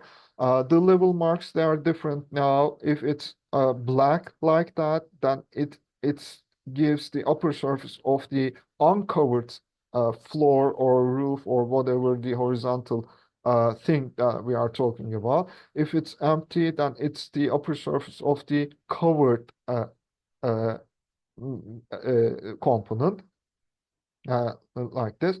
And in the section, again, we need to give all the information about the materials and their properties. The elevation, it's again a section that cuts through the outside area of the building and looks towards the facade of the building. So there will be certain things that are being cut. In this example, the ground and this walkway, it's being cut, so they need to be drawn with thick lines. And when we are looking towards the building, there will be things that will be seen. They will be drawn with thinner lines, and there can be something behind our back. Only the important things, they can be drawn with dashed lines. We don't do details for the elevation. We can either do 1/50 scale or 1/20 scale. again, we need to uh, do the drawing of the elevation using the plan and the section.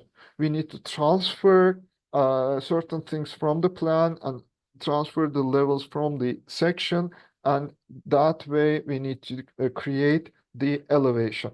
Here is an example. First, the AutoCAD interface of a plan. Here, there is a plan. First, we do the plan, and then we do the section. Here is the section line. So these are the things that are being cut. I use thin lines to transfer information so that I can create the section here over the plan. First, I do the plan. I use these transfer lines, guiding lines, and then I create the section. And in order to do the elevation, because I know that elevation is a section that that cuts the outside area of the building and looks towards the building here. First, I replace my plan. Uh, that's the cutting plane, and that's the direction that I'll be looking at, so that I can transfer certain things, and I place my section here so that I can transfer the things from the section. By this way, using the plan and the section, I create the elevation. That needs to be like that, otherwise and there's a high chance of making very serious drawing mistakes, and you don't want to do that. Uh, we don't have measurement lines. We don't have sizes for the elevation. We use the same level marks to indicate the uncovered or covered surfaces, and we need to write information about the whole materials, all the materials. So please use this chart whenever you need that. Now I'm going to show you an example in 1/50 scale, and uh, for the stairs.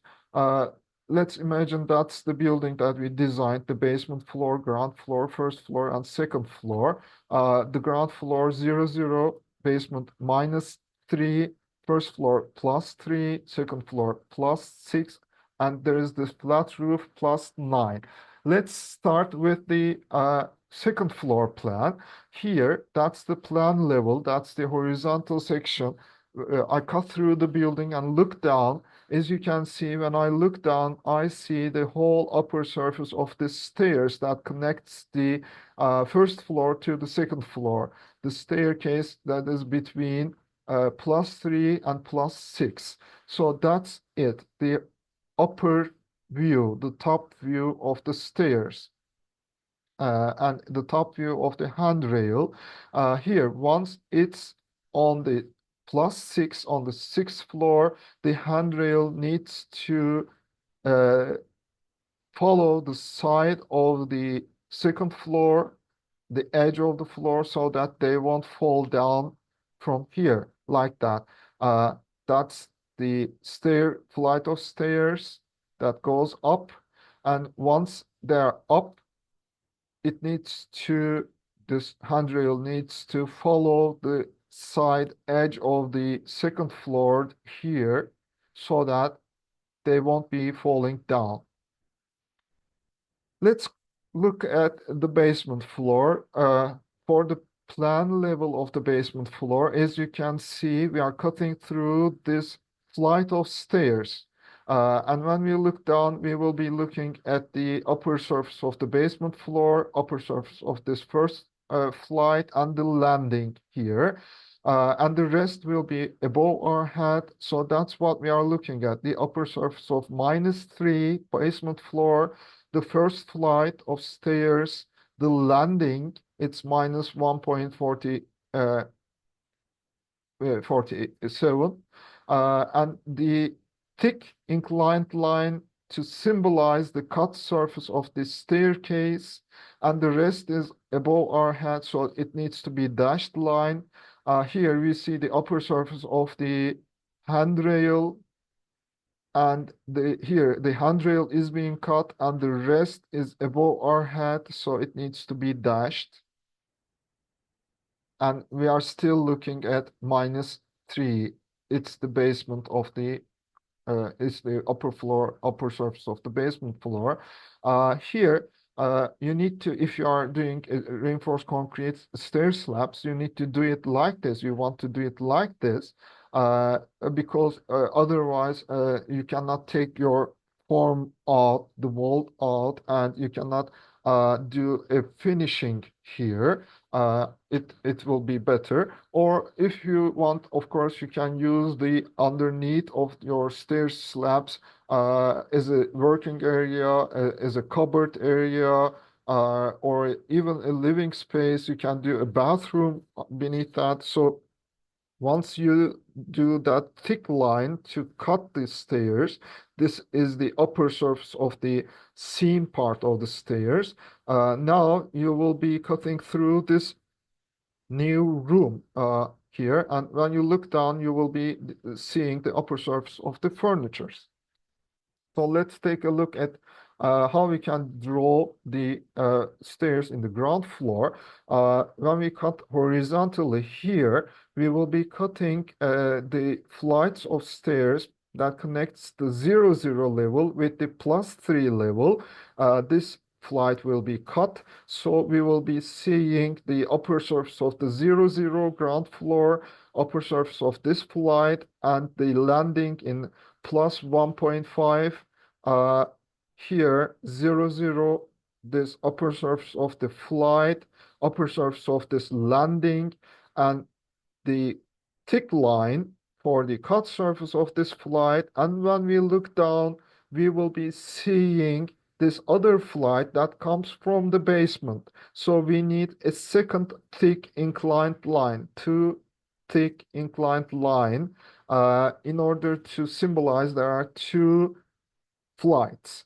Uh, this portion is the one that goes up to the first floor to the +3, and this portion is the one that comes from the basement. So these are two different flights, and once it comes from the basement, we are at the 0, 0 level, ground floor level. As you can remember, for the basement floor plan, we used only one thick line to symbolize the cut surface because there's only one flight of stairs that is being cut. However, for the ground floor, in this example, we cut through here, so one thick line for this flight, another thick line to symbolize that there is another flight coming from the basement. Two thick inclined lines and a little gap in between them. And for 1/50 scale plan, once we do the plan, we can do the section. As you can see, this is the position of the vertical section. It's cutting through this flight of stairs and the landing and the floor. This is the floor. This is the cut surface of the flight of steps and the cut surface of the landing. And when we look towards, we see the side of this other flight here. There needs to be a difference. All the cut surfaces, they need to be drawn with thick lines and the inner part needs to be hatched. All the seam surfaces, they need to be drawn with thinner lines and no hatch. If you do them like that, if you use same thickness, it's wrong because it will symbolize something like this. If you use same thickness, same thick lines to draw both flights, this is the correct one. The cut one is thick, the seam one is thin. However, if you use thick lines for both of them, then it means that you are cutting through them. And the original 3D stairs is something like that. So it's a mistake. Uh, Once you do the drawing, you need to draw this middle line with the arrow always pointing to the upper side, upper surface. And then these lines are the risers. You need to give number for your risers. You need to put level marks for the floor and the landing here. But when you do the plan, you cut through here and you look down, you see the upper surface of the landing. So the uncovered is plus 4.70. The covered is plus 4.73. So that's how we do on the plan. This is the uncovered. This is the covered level. That's the section. The black one is the uncovered plus 4.70. Empty one, white one is the uncovered plus 4.73. And when I look down, I see the floor area uncovered plus 3, covered plus 3.3 again here, and the rest is above my head. I don't see plus 6, so I don't write plus 6 here. When I cut horizontally and look down, I'm still seeing plus 3. I don't see plus 6. And in this middle line here, I need to write the riser height plus uh, not plus, times total riser number slash tread width. So that this riser height times total riser number will give me this height, floor to floor height. Riser height, one of the risers height in centimeters times the number of risers, total number of risers slash the width of one thread in centimeters. I need to write that like this, and I need to give measurement lines so that the construction of the structural system of the stairs can be done. So I need flight width, well hole width, the total. I can give the sizes of this floor area, the thread width, the total of the flight, the landing. Uh, I can do the landing here one more time, and the section only the vertical measurement, uh, steps, the risers, the height of the landing, the rest of the measurement, and floor to floor total height. This is an example of 1/50 scale plan and section. Here, it's the stairs. The section line goes through the stairs, and it's the section of the stairs. As you can see, we have riser numbers. We have the middle line with the arrow, the level marks, the necessary information here, all the material information. Dashed line, they represent the unseen parts. Thick lines, they represent the cut surfaces. Middle thickness lines, they represent the seen surfaces. And that's the section. Again, thick lines, they represent the cut surfaces. Here, the section line is in the middle, so the steps that they are being cut, and beneath the steps there are carriages, steel carriages, so they are being seen. Steps, they are thick because they are cut, and the carriages, they are seen, so they are thin, and we see the inner side of the handrail here, the side of the upper floor here. These are the cut surfaces. And now I'm going to show you the main difference between 1/50 and 1/20 scale. This is the same portion of the plan. This is 1/50. This is 1/20. In 1/50, as you can see, it's mostly symbolic. We don't go into details. We use symbols for the windows, thick lines. However, for 1/20, we need to draw the actual windows in all its sizes. Same for the stairs. 1/50 is more symbolic. 1/20 gives more details. It needs to include the real thing. And the measurement, it's only for the construction of the structural parts of the building. 1/20, we need to give measurement for everything in order to do the construction of everything. So this is the main difference. Now I'm going to give you one last example for 1/20. Uh, that's the drawing of a plan of 1/20 scale stairs. As you can see, we use two U-shaped steel profiles for the carriages, for the beams of the steps. That thick line represents the cut surface. These are the seen surfaces of the steps, upper surfaces with the handrails, and the rest is above our head. So everything is in dashed lines. Here we see the carriages in dashed lines because they are blocked by the steps themselves. And here the dashed line continues because this time the carriages, they are above our head, and we see the cut surface of these steel profiles here. We have the middle line with the arrow, and the rest is in dashed lines. Uh, Here the handrail comes and follows the side of the upper side floor. These dashed lines represent the beams. And when we look down, we see the upper surface of the ground floor here. These are the cut surfaces of the walls. Uh, we can take a closer look to the stair here in 1/20 scale. That's the section of the same stairs. We cut through the steps. We see the side of the beam. We see the side of the handrail and the side of the upper floor. We cut through the beams on the floor here. Uh, that's the detail of 1/20 scale. You can see how the steps will be screwed. You can see the water stop and the heat insulation and everything. That's how the carriages will be connected to the reinforced concrete beams here, and how the floor will be covered.